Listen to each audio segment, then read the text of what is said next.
Hello, everyone. Just want to give you, now I don't do updates on things. I'm giving you some information that I think is important and some people need to look at. I think some weird stuff is going on here. Not liking what I'm seeing. If you're unaware, in Canada, it's important to the United States and maybe other countries if you're experiencing weird things. So anyways, in Canada, our entire rail transportation system is completely shut down by a few hundred protesters. But due to the inaction of our government, it's starting to snowball. It's getting worse. I'll get into that. It started out, it could have been solved quickly. But anyways, I have some concerns here. So just to be really brief, I'm not going to show you or explain all about the coronavirus to you, but just one thing to note about the seriousness of the coronavirus, just really quick update, is that they're now saying that, one person can possibly infect up to 6 people. And some say it might be higher, maybe a little bit lower. But anyways, what that means, though, when you have one person infected, they will make 6 people infected. And so each of those 6 people are going to infect another 6. So you can see how this is going to quickly, how it's gotten out of control. Well, it's out of control in China, obviously. Just an FYI. So just keep that in the back of your mind. Let's move forward. So as I was saying, I think something really weird is going on. And I think what's happening in Canada with all these blockades, with the train blockades, the via rail passenger blockades, there's issues in the subways in Toronto, there's issues on the West Coast, rail blockades, and not that they have to blockade, but now there are ships sitting out in the ocean waiting to deliver stuff, but they can't because there's no trains to take the items or the merchandise. So one of the interesting things I found is that the Tides Foundation apparently is funding some of these protest groups. I know for sure in BC, what I've heard and I've read, you can look all this stuff up. I'm not giving you a bunch of garbage, right? But I mean, this video would be so long if I showed everything. But just, look this stuff up, look it up. But anyways, and I'm not going to say that again because it'd be stupid. So let's just get into it. So the Tides Foundation is funding some of these protest groups. And, there's useful idiots following along. And the interesting thing is that Bill Gates contributes to the Tides Foundation or whatever thing it is, which is really weird. And you might not think, well, why is that weird? Well, it's because Bill Gates, he's a major shareholder of CN Rail. CN Rail is not owned by, it used to be owned by the Canadian government, not anymore. Bill Gates is the largest single private shareholder of that rail line. So I don't know what he's doing here, working both sides of the, of the train. Maybe he's working both ends of the train. Could be. But I don't know. I think that's really weird. And the next thing is that, many of you are aware. If you're not, you again look it up. He's all into the vaccine stuff and development. And Bill Gates is doing a whole bunch of stuff in Africa, research, whatever. And China has a great influence in Africa now. The United States is actually very concerned about the amount of influence and the money that's going into Africa from China. Basically, Africa is being taken over by China through, money. They're holding them hostage now. We'll give you some bunch of money, but, then if they can't pay, guess what? They just take over whatever. But anyways, that's another story. And also, Bill Gates, he's involved in the bioresearch with China and also nuclear technology stuff. And some have, kind of looked into what his thoughts are on eugenics. So I'll just leave that there. You can check into that.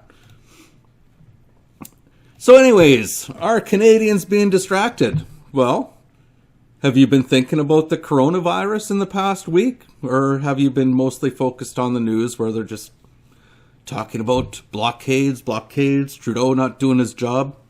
I've been focused kind of on that. I kind of forgot about the corona stuff a little bit. So anyways, are we being weakened? Yes, very much so.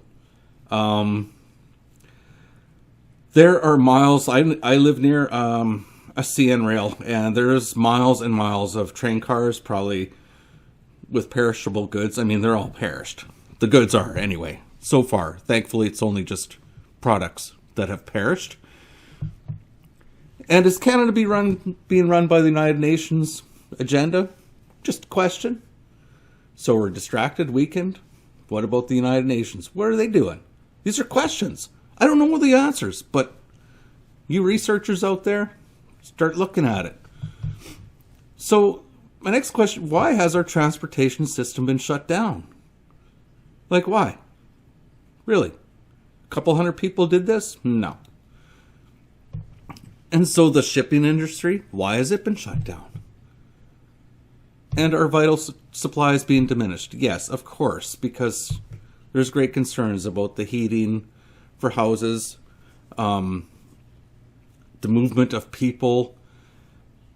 A lot of the supplies that come into Canada, we buy so much stuff from China, so it's all sitting out in the ocean, sitting on rail cars. You know, things are going to run out. Another question, is our leadership ineffective? Yeah, it is. You know that, I know that. And are our borders open to China?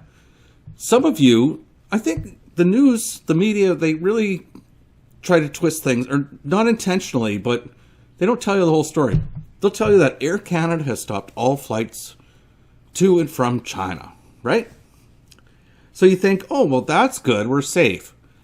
But the fact of the matter is that Air Canada might have stopped flights, but China, Air China, whatever, they have a couple different airlines that come into Vancouver, Toronto, and Montreal.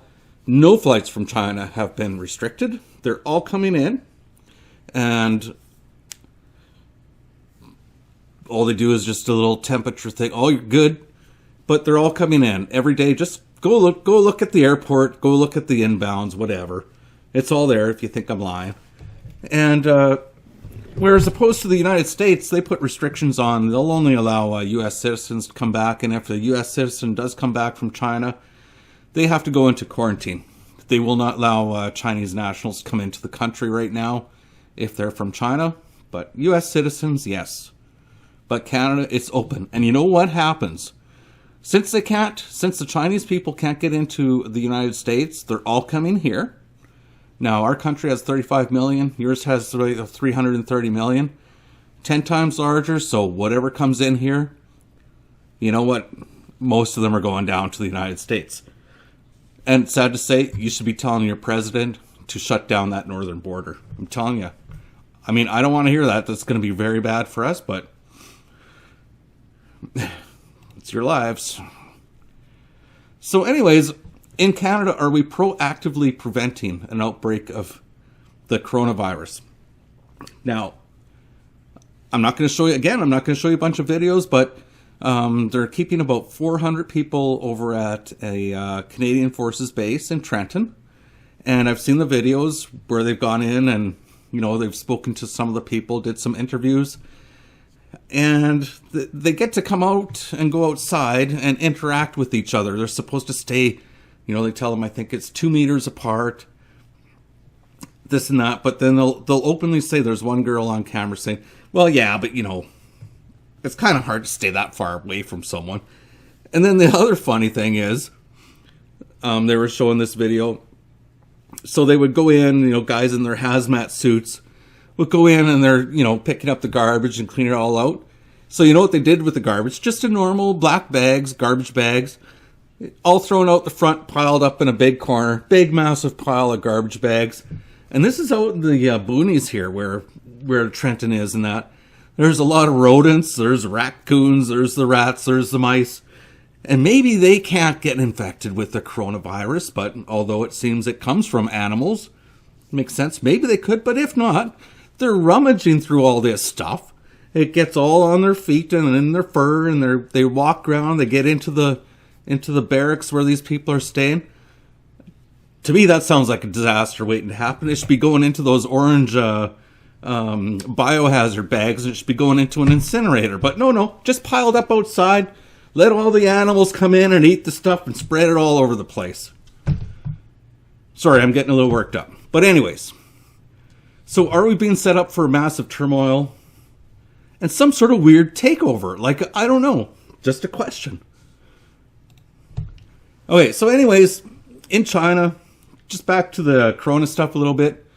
Personally, if you look at, and if you have seen all the videos and all the stuff that's going on with the news, I think the number infected is probably minimum, and I'm saying minimum 100 times greater than what's reported.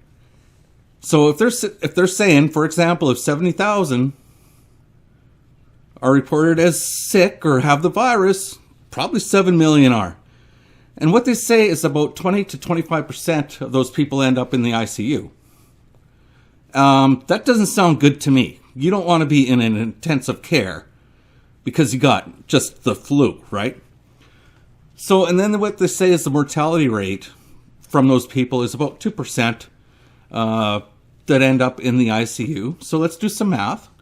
This is not 2% of the total infected. This is 2% of the number that end up in ICU, that end up dying. So here we go. So you have 70,000 people that are infected. So times that by 100, you have the 7 million that I was talking about. So 25% of those will end up in the ICU. So that's like 1.75 million people are probably, of course, there's no room for all those people, but that's probably how many probably need to be in intensive care. And so if the death rate is 2% of that 1.75 million, that means there's at least 35,000 people dead. And you know what? I think it's worse than that. I honestly do.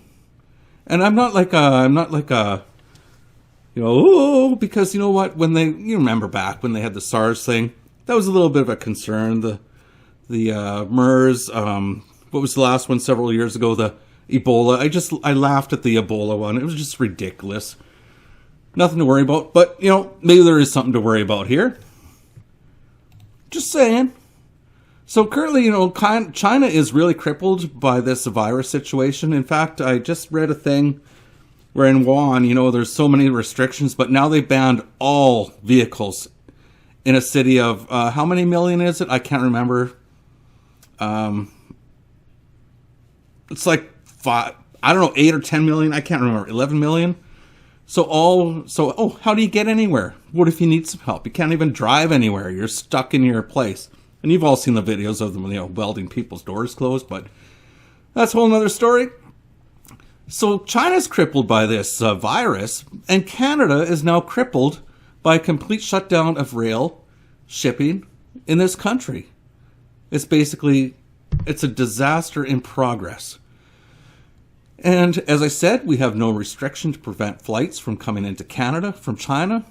They're all coming here. There's no time they have to spend in isolation. Nothing. They just come in.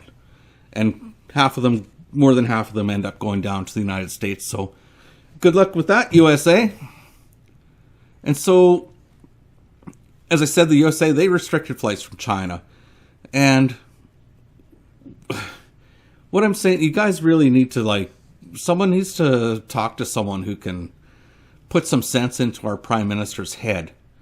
Because I don't want any more people coming here, and the only way that that's going to stop is if someone with a little bit more power says, put something on the line with our Prime Minister, says, hey man, you guys got to smarten up there. Do something. So anyways, now, if Canada fails to act, it will be inevitable that the United States will close the northern border with Canada. If it gets out of control and cases start coming in, and they see they originated from Canada, what's going to happen? That border is going to be closed. And that's going to be really bad news for Canada. If you think things have ever been tough in your life, if things get shut down at that border, we're in really serious trouble. And that's why I tell people, and I'm not saying to go crazy, but you should have some supplies on hand. Be a good idea. So why is the Canadian government absent? That's a question. Why are they? I want to know. Why? Why are they? Okay, Santa. And as of today, as I just found out,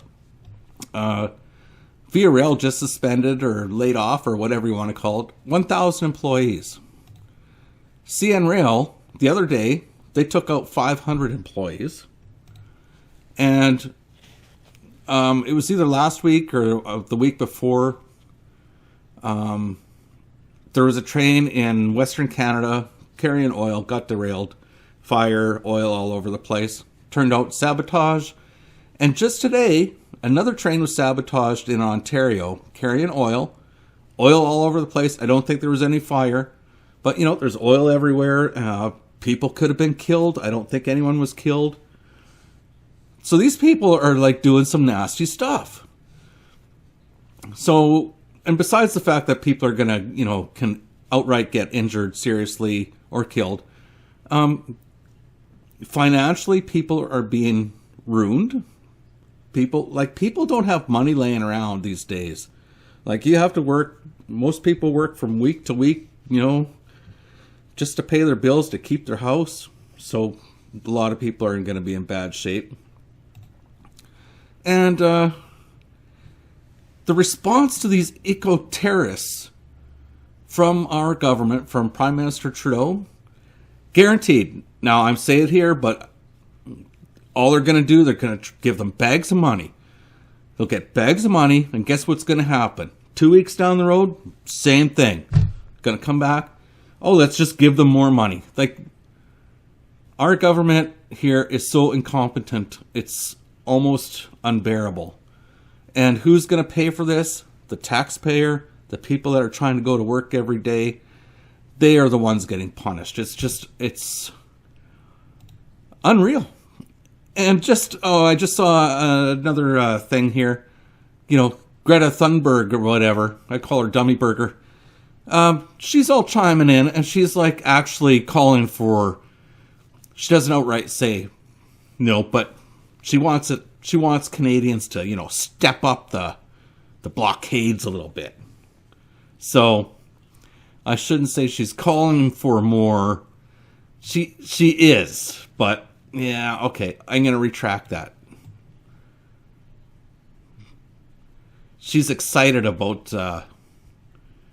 You know, more blockades and stuff, and don't back down. I better take that out. Someone will probably sue me for that. Greta might. She'll probably come to my house. Anyways, wake up, Canada.